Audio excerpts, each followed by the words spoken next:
Hello दोस्तों, level up your life channel में आपका स्वागत है। आज हम बात करने वाले हैं दुनिया की सबसे बेस्ट बुक का, जिसका नाम है awaken the power of faith, जिसके राइटर हैं सर श्री। चैनल पर नए हैं तो वीडियो में खोने से पहले चैनल को सब्सक्राइब कर लीजिए, क्योंकि हम हमेशा ऐसे ही बेस्ट बुक समरी आपके लिए हमेशा लाते रहते हैं। यह किताब एक परिवर्तनकारी मास्टरपीस है जो अपने पाठकों को प्रेरित करती है। यह किताब पारंपरिक साहित्य की सीमाओं को पार करते हुए आस्था और स्पिरिचुअलिटी के क्षेत्र में उतरती है। यदि आप आस्था की तलाश में हैं तो यह बुक समरी आपके लिए है। कोरी टेन बूम कहती हैं, आस्था अदृश्य को देखता है, अविश्वसनीय पर विश्वास करता है और असंभव को प्राप्त करता है। परिचय: हम सभी में एक आस्था होती है, बस उसे उगाने की ज़रूरत है ताकि अपने ऊपर विश्वास करके आगे बढ़ सके। इस किताब की समरी में आप इसी शक्ति को जगाने के तरीके सीखने वाले हैं। लेखक बताते हैं कि अगर आप अपने अंदर विश्वास रखते हैं तो आप उस विश्वास को कैसे वास्तविक बना सकते हैं। तो चलिए इस किताब के समरी की शुरुआत एक कहानी से करते हैं। एक इंसान था जिसे घूमने का बहुत शौक था। वो अपनी पूरी जिंदगी सिर्फ घूमना ही चाहता था। इस तरह घूमते घूमते एक बार उसे लगा कि शायद अब वह दुनिया में हर जगह घूम चुका है और बस रेगिस्तान में घूमना बचा हुआ है। इसलिए उसने अपना मन बनाया और एक रेगिस्तान में पहुंचा। रेगिस्तान में घूमते घूमते उसको 2 से 3 दिन हो चुके थे। उसका सारा खाना और पानी खत्म हो चुका था और अब वह उस रेगिस्तान से बाहर निकलना चाहता था, लेकिन वह रेगिस्तान में बहुत आगे जा चुका था, इसलिए बाहर निकलने का कोई रास्ता नज़र नहीं आ रहा था। उसने रेगिस्तान के बारे में सुना था कि कैसे खाने पीने की कमी के चलते कई लोग उस रेगिस्तान में अपना दम तोड़ देते हैं। अब उसके पास भी खाना और पानी खत्म हो चुका था। उसको लगा शायद वो भी ऐसे ही मारा जाएगा और इसकी वजह से उसकी घबराहट बढ़ गई।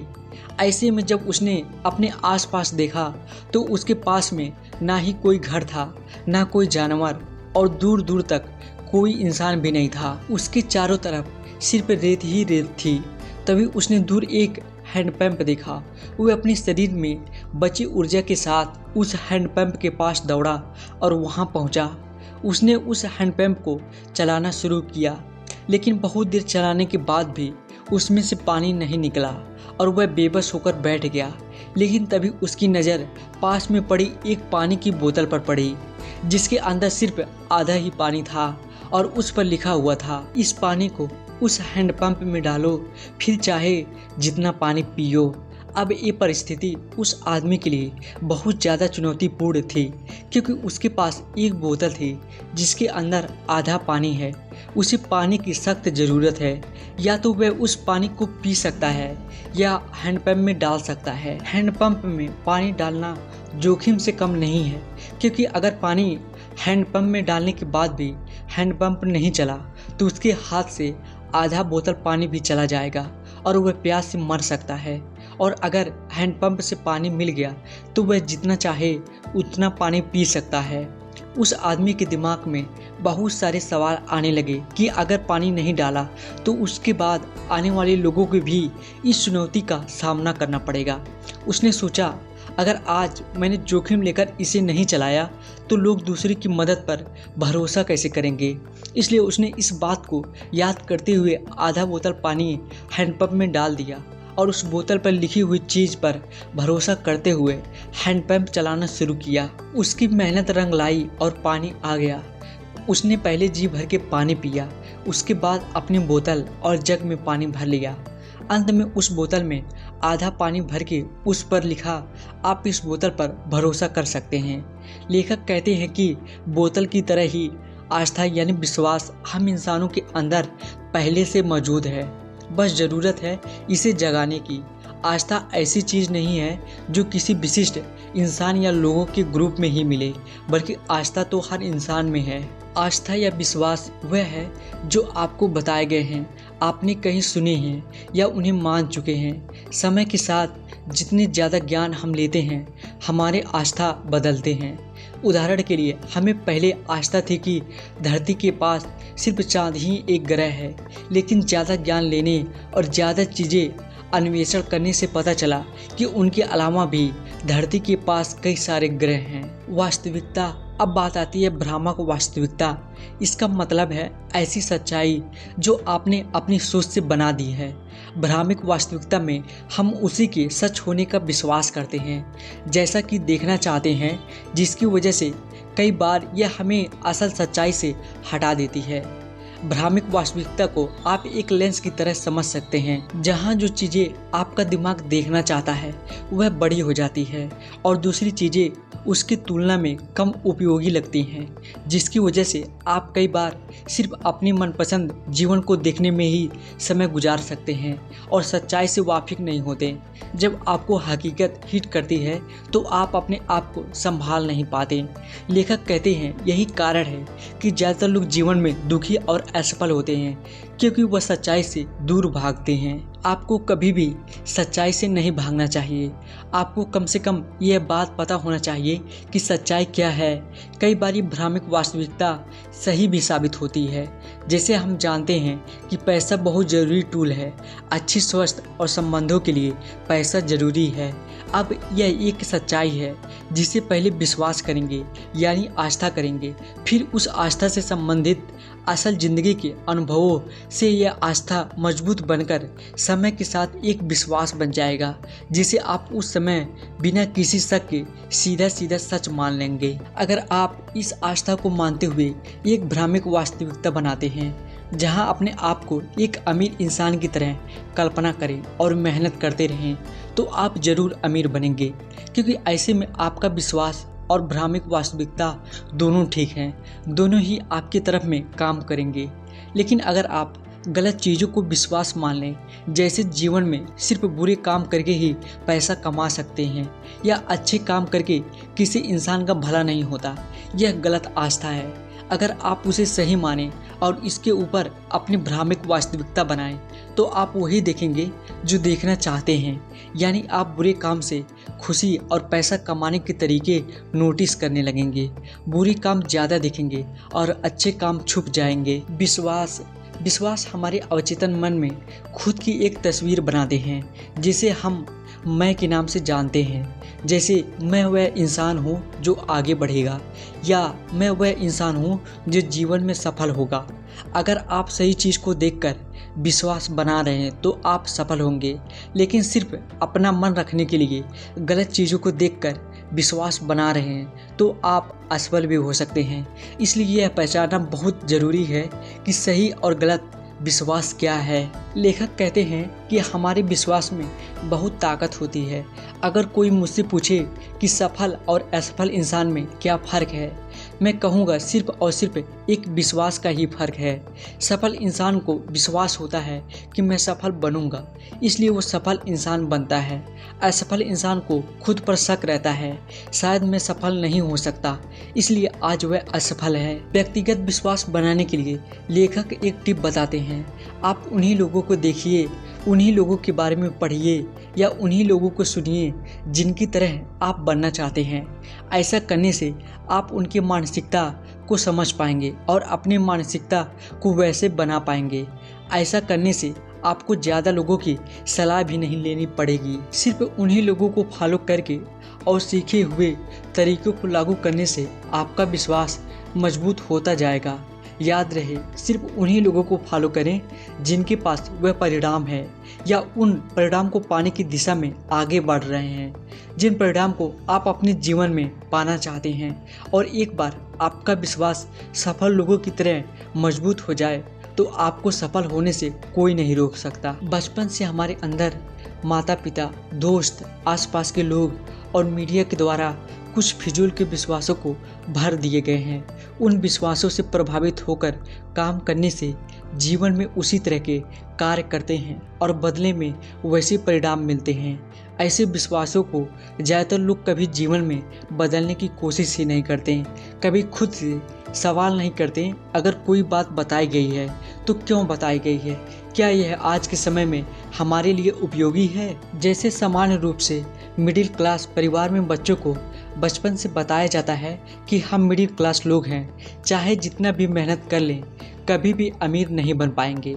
ऐसे में 90% लोग बिना अपनी काबिलियत का इस्तेमाल किए इस बात को सच मानकर बैठ जाते हैं। वहीं 10% लोग इस विश्वास को अपने दिमाग से निकालकर अमीर बनने वाली बातों में विश्वास करना शुरू करते हैं, जिससे वह एक अमीर और सफल इंसान बनते हैं।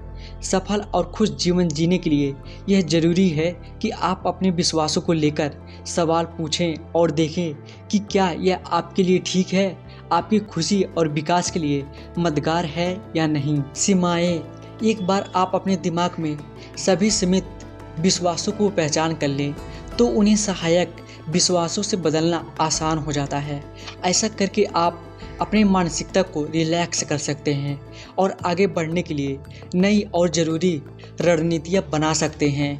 इस तरह सोचें ताकि अगली बार जब आपके दिमाग में कोई नकारात्मक विचार आए तो उसे फटाफट अपने दिमाग से निकालकर अपने आप को एक भरोसा दिलाएं कि आपको किसी नकारात्मक विश्वासों की ज़रूरत नहीं है और आप सकारात्मक विश्वासों के साथ खुशी से आगे बढ़ रहे हैं। आस्था वो शक्ति है जो हमारे विश्वास को हकीकत में बदलती है। जब आप किसी चीज़ को बिना किसी संदेह के मान लेते हैं तो वह विश्वास बन जाता है। जैसे जीसस कहते हैं कि अगर आपने सोच लिया कि आप एक पहाड़ तोड़कर समुद्र में फेंक देंगे और आपके मन में अपने लिए कोई भी शक नहीं आया तो आप जरूर ऐसा कर लेंगे। कई लोग कभी अपनी आस्था की असली शक्ति समझ नहीं पाते हैं। अगर आपको अपने ऊपर विश्वास है तो हर चीज़ हासिल करना आसान है। मजबूत विश्वास से आधे से ज़्यादा शक तो अपने आप ही खत्म हो जाते हैं। आप अपनी पूरी संभावना का उपयोग कर सकते हैं। उदाहरण के लिए आपके पास कुछ पैसे हैं और आप उनको दो जगह निवेश कर सकते हैं। पूरे पैसे को दोनों जगह आधा आधा निवेश कर लें। एक जगह ज़्यादा एक जगह कम निवेश कर दें या पूरा पैसा एक जगह निवेश कर दें। इसी तरह हमारा विश्वास यानी आस्था भी एक एसेट की तरह है जिसको आप चाहे तो सकारात्मक ऊर्जा बढ़ाने वाली चीज़ों से निवेश करें या चाहे तो नकारात्मक ऊर्जा में निवेश करें। यह आपकी इच्छा है। सकारात्मक ऊर्जा में निवेश करने से खुशी और शक्ति बढ़ती है और नकारात्मक ऊर्जा में निवेश करने से जीवन में दुखी और पीछे ही रहेंगे। इसलिए सकारात्मक ऊर्जा बढ़ाने वाली बातों में विश्वास करें। इसके लिए बिलीफ फंक्शन को समझना बहुत ज़रूरी है। जैसा विश्वास वैसी भावना होती है, जैसी भावना वैसे कार्य होते हैं, जैसे कार्य वैसे परिणाम होते हैं और जैसे परिणाम वैसी आस्था विकसित होती है। जैसा विश्वास वैसी भावना का मतलब है जैसे आप अपने लिए विश्वास करेंगे वैसा ही महसूस करेंगे। सकारात्मक सोचते हैं तो सकारात्मक महसूस करेंगे। जैसी भावना वैसे कार्य होते हैं, मतलब अच्छा महसूस करने से हम सकारात्मक कार्य करने के लिए प्रेरित होते हैं और नकारात्मक सोच से नकारात्मक कार्यों को करने के लिए प्रभावित होते हैं। इस तरह हमारी भावना का हमारे कार्य पर बहुत असर पड़ता है। जैसा कार्य वैसा परिणाम होता है, मतलब रोज व्यायाम जैसे अच्छे कार्य लेने से मांसपेशियां मजबूत होती हैं और आप पूरे दिन सक्रिय रहेंगे और जैसा हमारा परिणाम वैसा आस्था विकसित होती है। मतलब एक बार जब कार्य लेने से सकारात्मक परिणाम मिलते हैं तो उन कार्य पर भरोसा बढ़ जाता है। अगली बार हम ज़्यादा भरोसे से दुगनी मेहनत करते हैं। नकारात्मक भावना के साथ काम करने से परिणाम भी नकारात्मक मिलता। विश्वास का साइकिल। हमारा विश्वास दो तरह से विकसित होता है, नकारात्मक आस्था साइकिल और सकारात्मक आस्था साइकिल। आइए नकारात्मक आस्था साइकिल को समझें। दो टीम के बीच में फुटबॉल मैच हो रहा है। एक है टीम ए और दूसरी है टीम बी। मैच जिस शहर में हो रहा है वह है टीम ए का होम टाउन और क्योंकि वह टीम ए का होम टाउन है इसलिए ज़्यादातर लोग टीम ए के लिए चीयर्स कर रहे हैं। अब मैच ऐसे मोड़ पे है जहां टीम ए आगे है और टीम बी पीछे है। आप इस परिदृश्य को अपने दिमाग में कल्पना करके देखिए। दोनों टीम्स ने एक ही आस्था के साथ इस मैच को शुरू किया था कि हम मैच जीतेंगे, लेकिन अब क्योंकि एक टीम आगे निकल चुकी है इससे दूसरी टीम सोच रही है कि आज हम हार जाएंगे। यही मुख्य शुरुआत है जहां पर अब उनको लगने लगा कि वे हार जाएंगे। अब दूसरी टीम के मन में नकारात्मक आस्था साइकिल की शुरुआत हो गई जहां धीरे धीरे उनका मनोबल नीचे आने लग गया। हालांकि अब भी दूसरी टीम के पास भी जीतने का मौका था, लेकिन अब उनका जीतने का भरोसा या आस्था कमज़ोर होने लगा, इसलिए उनकी प्रदर्शन और ज़्यादा खराब होने लगी। जब उन्होंने हार मान ली तो लूजर की तरह महसूस करने लगे, जिसका असर खराब प्रदर्शन के रूप में दिखा और वह टीम मैच हार गई। आइए अब हम नकारात्मक और सकारात्मक आस्था साइकिल समझते हैं। अब आप टीम ए के बारे में सोचकर देखिए, जो धीरे धीरे टीम बी पर अपना दबदबा बना रही थी और लगातार जीत हासिल कर रही थी, जिससे उनका मनोबल ज़्यादा बढ़ गया। वे उत्साहित हो गए और ज़्यादा खुश महसूस करने लगे, जिससे उनकी प्रदर्शन अच्छी होने लगी। हालांकि उनके भी कई गोल मिस हुए, लेकिन जीत के विश्वास से वे बाउंस बैक करते गए और मैच को अपने काबू में करते गए। इस तरह गोल होने से दोबारा विश्वास मजबूत होता गया। उन्होंने प्रेरित महसूस किया और सकारात्मक भावना से सकारात्मक कार्य किए और परिणाम यह हुआ कि वो मैच जीत गए। दोनों टीम ने एक ही विश्वास के साथ शुरुआत की कि वे जीत सकते हैं, लेकिन इसके बावजूद टीम भी हार गई। इसलिए नहीं कि उन्हें आस्था नहीं था, बल्कि इसलिए क्योंकि उनका आस्था सकारात्मक से नकारात्मक में बदल गया। जबकि टीम ए ने पूरी मैच के दौरान अपने जीतने के सकारात्मक विश्वास को बनाए रखा और जीत गई। हम बचपन से जो सुनते, देखते और एक्सपीरियंस करते हैं, वह बातें हमारे फेथ के बीज की तरह बन जाती है। हम अपनी भावनाओं और विचारों पर इस हद तक विश्वास करने लग जाते हैं कि वे हमारे निजी वास्तविकता बन जाती है। हर विचार जिससे हम सहमत होते हैं, हर विचार जो हमें सहज लगता है, चाहे अच्छा हो या बुरा हो, जाने अनजाने हम उस विश्वास के आधार पर ही कदम उठाते हैं। जो बच्चे अपने अभिभावक को बिना किसी शर्त दूसरों की मदद करते हुए बड़े होते हैं, वे जाने अनजाने में खुद में एक हेल्पिंग नेचर विकसित करते हुए बड़े होते हैं। जब वे ऐसी स्थिति में होते हैं जहां उनके आसपास किसी को मदद की ज़रूरत होती है, तो फटाफट उनकी मदद कर देते हैं, क्योंकि वे अपने अंदर उस आस्था के बीज के साथ बड़े हुए हैं। उन्होंने अपने अभिभावक को यह कहते सुना है, आपको लोगों के लिए दयालु और मददगार होना चाहिए। उन्होंने अपने अभिभावक को लोगों की मदद करते देखा है, इसलिए वे बड़े होने पर उस आस्था पर शक नहीं करते, बल्कि खुशी खुशी उसे मान लेते हैं। दूसरा उदाहरण ऐसे बच्चों का है जो बच्चे अपने अभिभावक को आर्थिक रूप से संघर्ष स्ट्रगल करते हुए देखते बड़े होते हैं। आमतौर पर उनके घर में पैसे को लेकर कमी और नकारात्मक बातें की जाती है, इसलिए जाने अनजाने में उनके मन में पैसे को लेकर नकारात्मक भावना भर जाती है। जैसे हमारे पास सभी ज़रूरत की चीज़ें नहीं हैं, जीवन आसान नहीं है और अपनी मनचाही चीज़ों के साथ जीवन जीना आसान नहीं है, ये बातें उनके लिए आस्था का बीज बन जाती है। जब तक वे अपनी उन भावनाओं और विश्वासों को बदलने की कोशिश नहीं करते, तब तक उनके गरीब रहने और ज़िंदगी भर संघर्ष करने की संभावना बनी रहती है। अपनी वास्तविकता से मुक्त होने के लिए उन्हें अपने गरीब रहने वाले विश्वासों को बदलकर अमीर बनने वाली बातों में भरोसा करना होगा। ऐसे बच्चे जिनके अभिभावक बहुत अमीर होते हैं, वो इस विश्वास के साथ बड़े होते हैं कि पैसा कमाना आसान है। मनचाहे लक्ष्य पाने के लिए हमेशा ज़रूरी उपलब्ध संसाधन होते हैं, आपको बस उन्हें ढूंढकर इस्तेमाल करने की ज़रूरत है। इस विश्वास की वजह से ऐसे मानसिकता वाले बच्चे के अमीर बनने के मौके ज़्यादा होते हैं। तो सीख यह है कि पैसा, खुशी और सफलता पाने के लिए आप पैसों, खुशी और सफलता को लेकर अपने विश्वास को पहचान करें और अपने अंदर इनसे संबंधित सकारात्मक सोच के बीज बोएं। कुछ लोगों को लगता है कि आस्था के सही बीज बोने के बाद भी उनको मनचाहे परिणाम नहीं मिले। इसका कारण है कि उनकी आस्था में मजबूती की कमी है।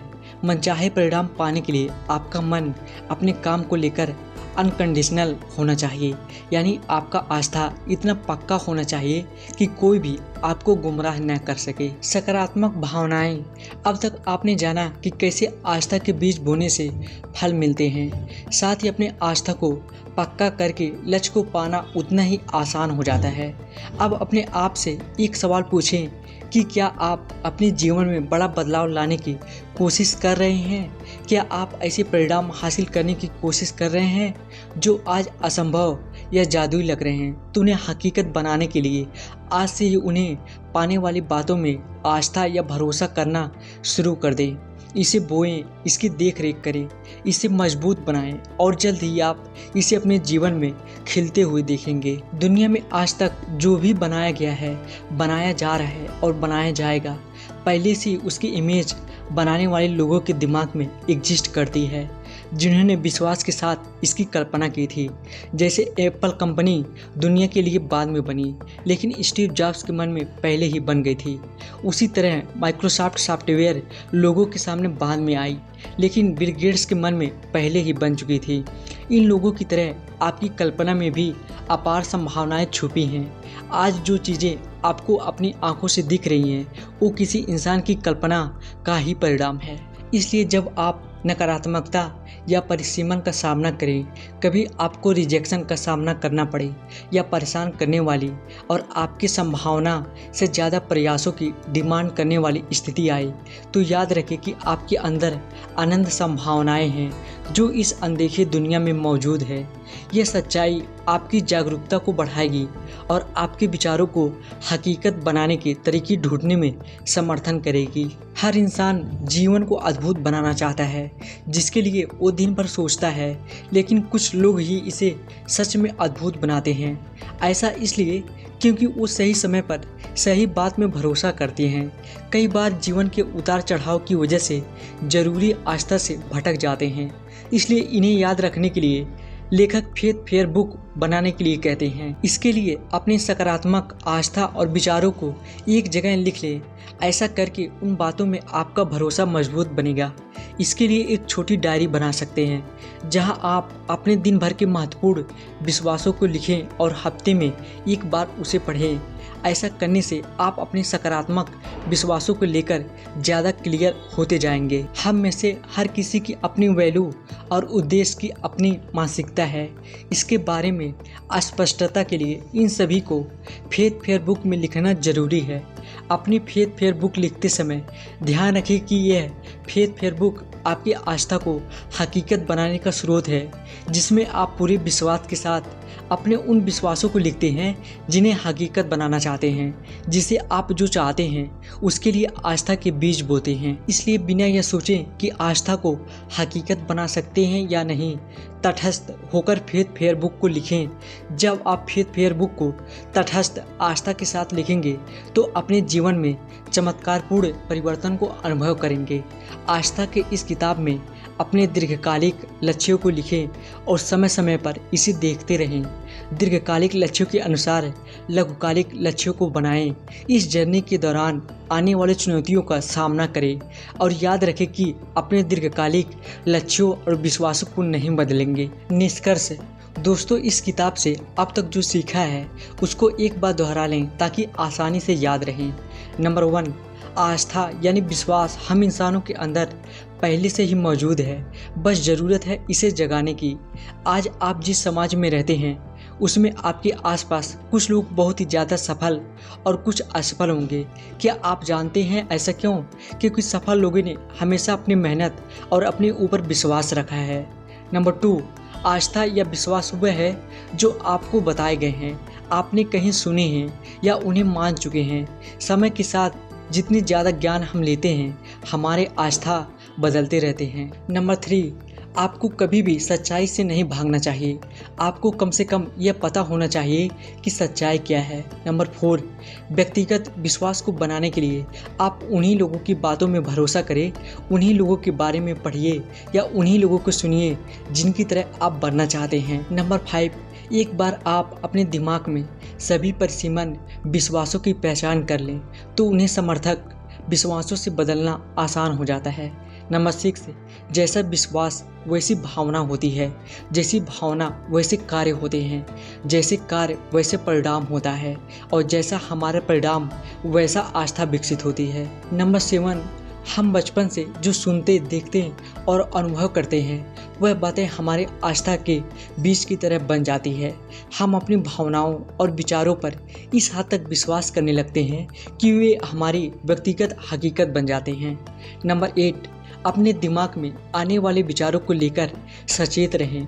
उन्हें अपनी हकीकत में लाने के लिए हमेशा आस्था से जुड़े विचारों को अपने दिमाग में दोहराते रहें, क्योंकि जिस चीज़ पर हम ध्यान देते हैं वह हमेशा बढ़ती रहती है। नंबर 9, हम इंसानों का दिमाग इस तरह से बना है कि हम सिर्फ उन चीज़ों पर ध्यान लगा पाते हैं जो हमें अच्छी भावना से जोड़ देती है। उन्हीं विचारों पर हमारा अवचेतन मन सबसे पहले जाता है। यही विचार असल ज़िंदगी में हकीकत बनने लगती है। नंबर 10, दुनिया में आज तक जो भी बनाया गया है, बनाया जा रहा है और बनाया जाएगा, पहले से ही उसकी तस्वीरें बनाने वाले लोगों के दिमाग में एग्जिस्ट करती हैं। नंबर 11, अपनी फेथ फेयर बुक लिखते समय ध्यान रखें कि यह फेथ फेयर बुक आपकी आस्था को हकीकत बनाने का स्रोत है, जिसमें आप पूरे विश्वास के साथ अपने उन विश्वासों को लिखते हैं जिन्हें आप हकीकत बनाना चाहते हैं, जिससे आप जो चाहते हैं उसके लिए आस्था के बीज बोते हैं। तो दोस्तों, उम्मीद करता हूँ इस awaken the power of faith book summary से आपको ज़रूर कुछ न कुछ सीखने को मिला होगा। और यह बुक समरी आपको कैसी लगी हमें कमेंट में लिख के बता सकते हैं। और इसके बाद मिलते हैं नेक्स्ट वीडियो में एक और बेस्ट बुक समरी के साथ। Thank you so much.